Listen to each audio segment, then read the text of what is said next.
Hello everyone, hope you're doing well. We are having a look at the CV9035DK. This is a new premium vehicle that is coming in for the Swedish tech tree.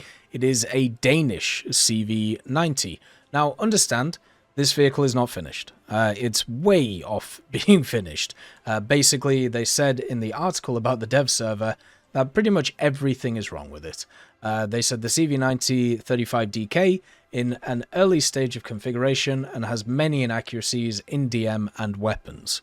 So what you're going to see here is not the final product, but don't worry, I'll update it as it goes to make sure that you know exactly what's going on. So, what is the CV9035DK? Well, you know how in War Thunder we have a bunch of other CV90s, such as the CV9030Fin, and also we have the CV90-105, and also the CV90-120.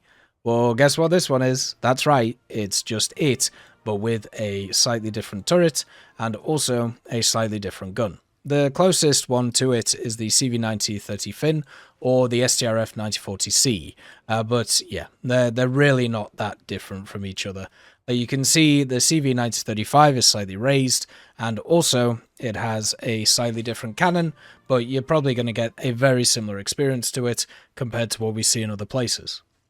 So, the CV9035DK, being a premium at rank 7, will give you an additional option to the already crazy Tenno lineup that the Swedish have, in the form of the 9040 Bill, 9040C, the EVGA 9040C here, and then also all of the other vehicles that are below it.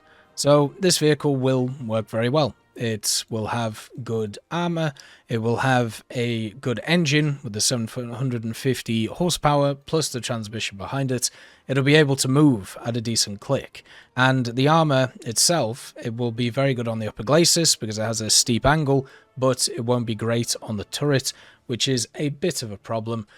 Kind of going forward. It doesn't really have too many differences between the other ones though, apart from some slight angle differences, which will change some things. You can see on this 35mm, the Bushmaster 3, it has this huge ammunition belt, but it isn't fully modeled. So we're going to have to see how that is all set up. It does have the radio in the back, and not a lot in the booty, since this, I'm guessing, is also designed to be an IFV. It has the door on the back, so troops can go in, and then they can go out.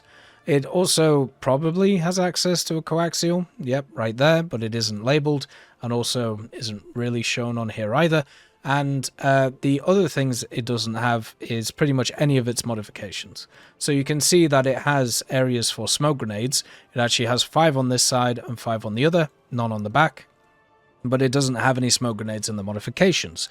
It also only has access to DM23. So it doesn't even have access to APFSDS, only APDS plus the DM13, which is the APIT, and the DM11A1. So no HEVT either.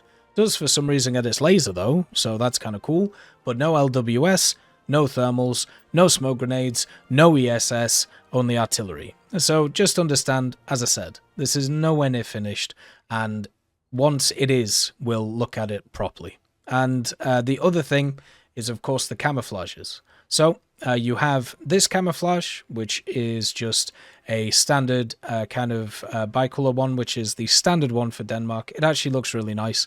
I think it's really cool, kind of like a green leopard print. Then you have the sand brown one, which looks okay once again. And then you have the winter green black one, which is striped. So if you want to stand out, you can do so pretty effectively. Does get the standard unicolor one that you can grind out, but I think in general, the one that I like the most is the Desert Sand Brown. So it's another Danish vehicle following along with some of the other ones that have been added, and Denmark is one of those nations that isn't hugely represented in War Thunder. Hopefully, in the future, it will be. You can see that the gun isn't even lined up properly with the optic. This is kind of a telltale sign that this gun is not ready yet on the dev server, so just understand that. But it does have good reverse, it can go forward at a good click. As we've talked about with many of these other types of vehicles, they do have a lot of mobility and also scouting and other abilities that make them really fun to play. If you've never played the CV90, you will enjoy this vehicle a lot. If you've never played the STRF-90 either, you'll enjoy this vehicle too. It'll be a great slot for the lineup going forward, but the key aspects that make it different compared to a lot of the other vehicles that we have in the game have not really been shown yet. So until they're updated, which will probably happen next week or will probably happen sometime in the next few days, we'll find out what this beast is capable to do. Right now though, it's not really capable to do anything. It's just a very standard CV, which is missing a lot of key attributes from it. Hopefully it gets sorted soon, so we can have a look properly at it. As always, I hope you have a wonderful day. I'll see you next time.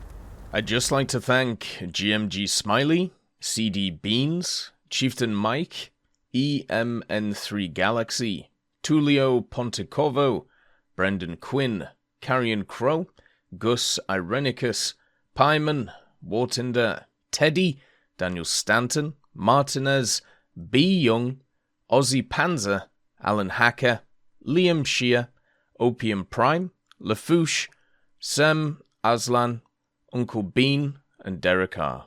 for supporting the channel.